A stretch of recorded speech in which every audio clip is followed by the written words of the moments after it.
It was a regular evening. I had just come home from work, exhausted, hoping for a quiet night with my wife, Olivia. She was on the couch, scrolling through her phone, barely acknowledging my presence. Lately, that had become normal. I told myself it was just stress, that maybe we were both too caught up in life's routine. But that evening, as she left her phone unattended to get a drink, a message notification lit up the screen. A name I had never seen before, Ethan Redhart. My stomach tightened. There was no Ethan in her family, no Ethan among our friends. And that heart emoji, no husband should discover his wife receiving texts like that. I picked up the phone, hesitant but unable to stop myself. The message preview read, "Can't wait for tonight. I miss you." My vision blurred as reality crashed down on me. I opened the chat, heart pounding, and scrolled through weeks of messages. Pictures, flirty exchanges, plans to meet, all behind my back.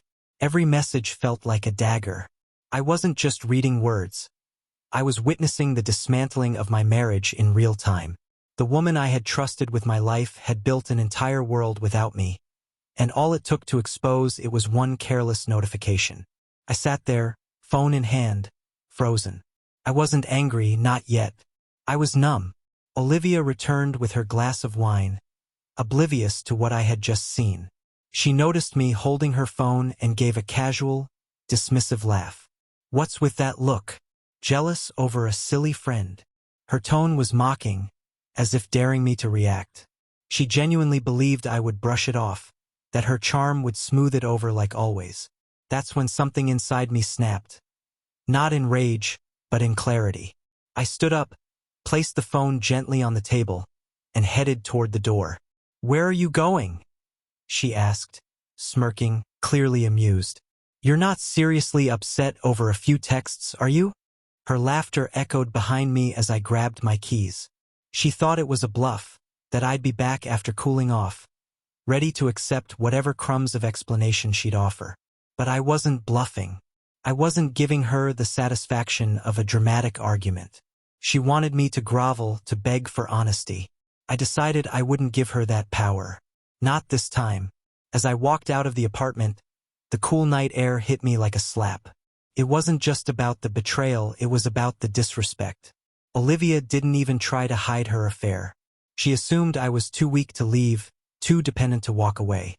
I realized I had been emotionally trapped in a marriage where loyalty was a one-way street. And tonight, a simple phone notification had set me free. I drove aimlessly for hours, letting the city lights blur past.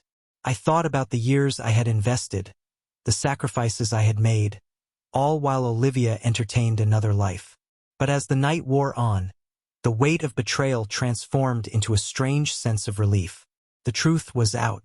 There were no more lies to decipher, no more excuses to accept. I finally saw Olivia for who she truly was, and who I had become while trying to hold on to her. By the next morning, I had found a temporary place to stay. Olivia's calls started flooding in. First playful, then annoyed, then panicked. Her voice messages shifted from laughter to irritation to desperation. "Are you done sulking? Come home so we can talk." Then, "Fine, if you want to act like a child, stay gone." And finally, "Please, I made a mistake. Just come back so we can fix this." But there was nothing to fix. I wasn't interested in mending something she had so carelessly shattered. I didn't reply. I didn't need to. Olivia had spent so long believing she was in control, that her charm could smooth over any cracks. But this wasn't a crack. This was an earthquake. I met with a lawyer the same week and began the process of untangling my life from hers. Mutual friends reached out, shocked, asking why I was being so cold. But I wasn't cold. I was done being used. Weeks passed, and Olivia's world began to collapse. Ethan, her secret love, wasn't interested in anything beyond their flings. He ghosted her the moment things got complicated. Now, the same woman who laughed as I walked out was suddenly desperate for the life she had once ridiculed. But I had changed. The man she mocked for his silence had found strength in it. She had gambled our marriage, certain I wouldn't have the guts to leave. She lost that bet. Months later, I saw Olivia in a cafe, sitting alone, staring at her phone like she was waiting for someone who would never arrive. Our eyes met for a fleeting second. She smiled weakly, as if expecting me to acknowledge her, to throw her a lifeline. But I didn't. I simply nodded and walked past, knowing that the day I read Ethan's name wasn't the day I lost Olivia. It was the day I found myself.